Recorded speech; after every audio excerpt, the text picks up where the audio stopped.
Hello everyone, welcome back to my YouTube channel. ඔන්න අද video එකෙන් මම ඔයාලත් එක්ක ෂෙයා කරගන්නේ අපේ සර්ජරි අපොයින්ට්මන්ට් එකේ දවස් කිහිපයක් ගත වුණේ කොහොමද කියලා. මම කලින් වීඩියෝස් වලදී ඔයාලත් එක්ක කිව්වා වගේ අපේ long clinical rotations වල first appointment එක උනේ medicine. ඉතින් දැන් අපි ඉන්නේ second appointment එකේ, ඒ කියන්නේ surgery. surgery appointment එකේ සති 3ක් විතර ගෙවිලා ඉවරයි. ඉතින් මේ අපොයින්ට්මන්ට් එකේදීත් අපි වෙන අපොයින්ට්මන්ට් වල වගේම වෝඩ් එකට ගිහිල්ලා හිස්ටරි අරන් එක්සැමිනේෂන් කරලා ඒ වැඩ ටික කරන්නේ.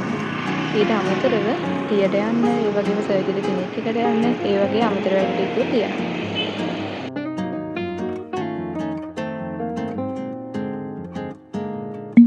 මේ තියෙන්නේ අපේ වෝඩ් එක. ඉතින් අපි උදේ වෝඩ් එකට ආපු ගමන් මුලින්ම කරන වැඩේ තමයි අපිට ඇලොකේට් කරලා තියෙන පේෂන්ට්ස්ලව හොයාගෙන ගිහිල්ලා එයාලගේ හිස්ටරි අරන් එක්සැමිනේෂන් කරන එක.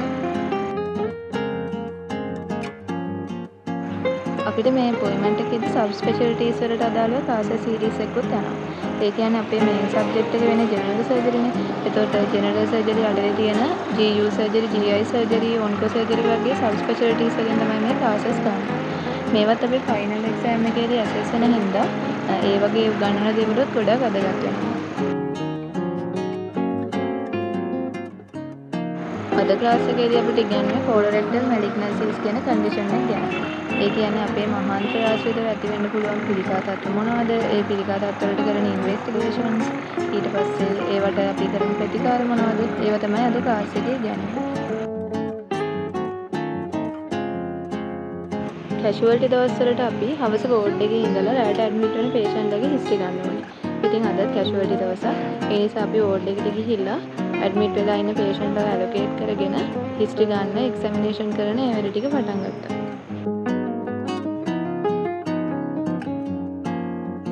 ෆැකල්ටි එකෙන් කැෂුවල්ටි තියෙන ළමයින්ට රැට හොස්ටල් වලට යන්න බස් එකක් අරේන්ජ් කරලා තියෙනවා.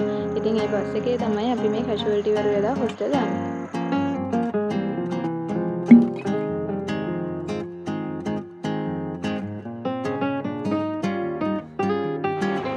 සර්ජරි ක්ලිනික් එක දවසල නම් අපි වෝඩ් එකට යනවට වඩා ටිකක් උදෙන් තමයි යන්නේ. ගිහිල්ලා පේෂන්ට්ස් ලාගේ ඉන්න රෙඩ් නම්බර්ස් තියෙන පේෂන්ට්ස් ලාගෙන් හිස්ටරි අරගන්නවා. ඊට පස්සේ ඒ කේසස් අතර තියෙන වැදගත් මොන හරි දේවල් තියෙනවා නම් ක්ලිනික් එක වෙලාවදීම සර් අපිට ඒ දේවල් උගන්වනවා.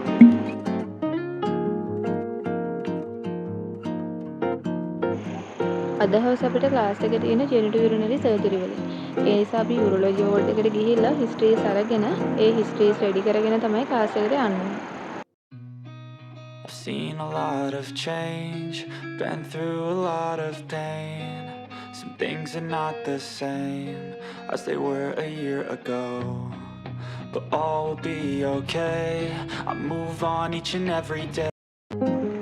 සර්ට ප්‍රී වෙලාවල් තියනකොට අපිට මොන හරි දෙයක් උගන්වන්න තමයි try කරන්නේ.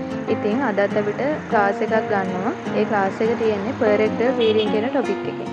per-rectal bleeding එක present වෙන patient කෙනෙක්ගේ history ගන්න කොහොමද?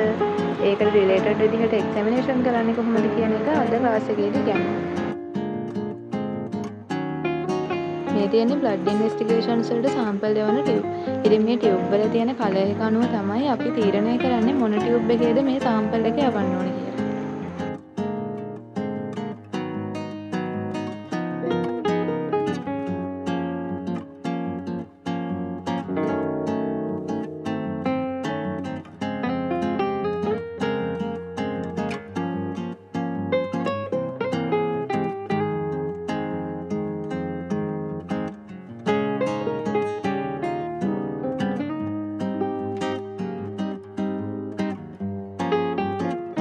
වීඩියෝ එක නම් මෙතනින් ඉවර වෙනවා.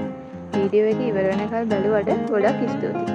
ඒ වගේම ඉස්සරහ වීඩියෝස් වලින් ඔයාලට වෙනස් වෙනස් අපොයින්ට්මන්ට් වල වැඩ වෙන විදිහ ගැන බලා ගන්න පුළුවන්. channel එක subscribe කරලා තියාගන්නත් අමතක කරන්න එපා.